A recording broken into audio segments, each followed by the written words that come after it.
السلام علیکم. ہمارے چینل بیا اور مالا پر خوش آمدید.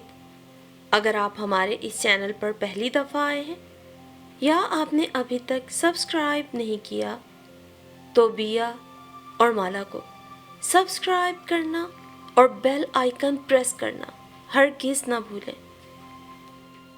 شایان اپنی نئی نویلی دلہن کے ساتھ لاؤنج میں بیٹھا اماں سے باتوں میں مصروف تھا.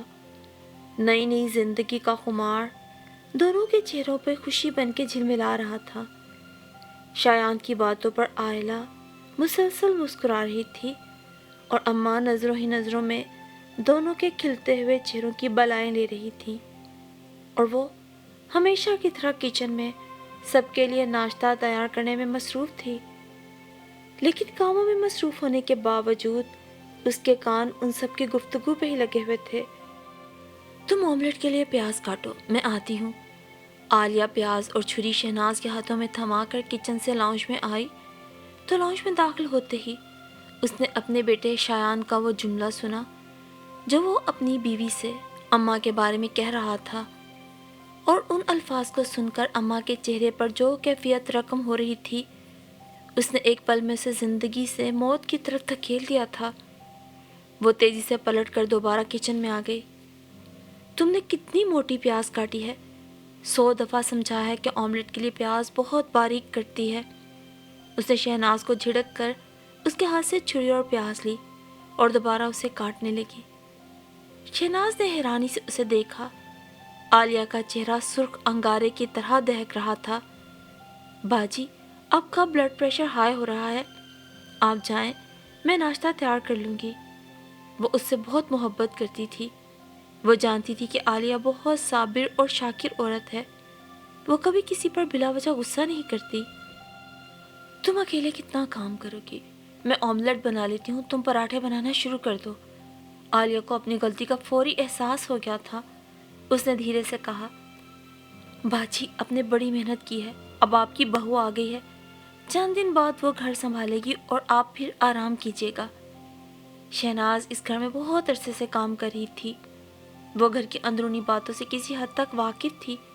اس نے اپنے حساب سے اسے تسلی دی. انشاءاللہ. وہ اس کی بات کا مختصر جواب دے کر دوبارہ اپنے کام میں مشغول ہو گئی. لاؤنج سے شایان کے کہکے کی آواز آئی تو پھر اس کا دل بے اختیار اس کے پاس بیٹھنے کو ہمکنے لگا. لیکن ہمیشہ کی طرح اس نے اپنے دل کو سمجھایا. شایان اس کی زندگی تھا، اس کی محبت تھا، اس کا عشق تھا، اس کی دیوانگی تھا. اس کی زندگی شایان کے گرد گھومتی تھی. وہ شایان کی صورت دیکھ کر جیتی تھی. وہ اس کی شادی کے 5 سال بعد اس دنیا میں آیا تھا اور اسے خوب یاد تھا کہ اس نے اس کے لیے کس کس طرح خدا سے گڑ گڑا کر دعائیں مانگی تھی. اسے بچوں سے بے پناہ عشق تھا. اس کی خواہش تھی کہ اس کے بہت سارے بچے ہوں. لیکن شادی کے بعد پہلے ہی بچے کے لیے اسے پورے 5 سال انتظار کرنا پڑا. اور پھر جب شایان اس کی گود میں آیا تو اسے احساس ہوا کہ اس قیمتی اور انمول تحفے کے لیے 5 سال کا انتظار اور اس کی آہوزاری، اس کی دعائیں، منتیں تو کوئی حیثیت نہیں رکھتے تھے. اس کی آغوش میں تو وہ نعمت آ گئی تھی کہ جس کے لیے وہ تا قیامت دینے والے کے سامنے سر بسجود رہتی تب بھی کام تھا. اس کی ایک ایک سانس اپنے مالک کا شکر ادا کر رہی تھی جس نے اسے یہ منصب عطا کیا تھا اور اس کی خالی جھولی کو اس گہرے بے بہار سے بھر دیا تھا. اس کے سارے وجود سے جیسے روشنی کی کرنیں پھوٹ رہی تھی. اس کی صورت دیکھتے ہی وہ اس سارے کرب اور اذیت کو بھول گئی تھی جو وہ گزشتہ 2 دن سے برداشت کر رہی تھی. وہ پورے 2 دن اور 2 راتیں درد سے تڑپتی رہی اور اس وقت جب وہ بالکل نیم جان ہو چکی تھی اور زندگی کی ڈور اس کے ہاتھوں سے پھسلتی جا رہی تھی، اس وقت اس نے اپنے بچے کی آواز سنی. وہ آواز جو پکار کر اس بات کا اعلان کر رہی تھی کہ خدا ابھی انسانوں سے مایوس نہیں ہوا ہے. جب نرس نے بچے کو کمبل میں لپیٹ کر اس کی گود میں دیا تو اس پر عجیب سی کیفیت طاری تھی.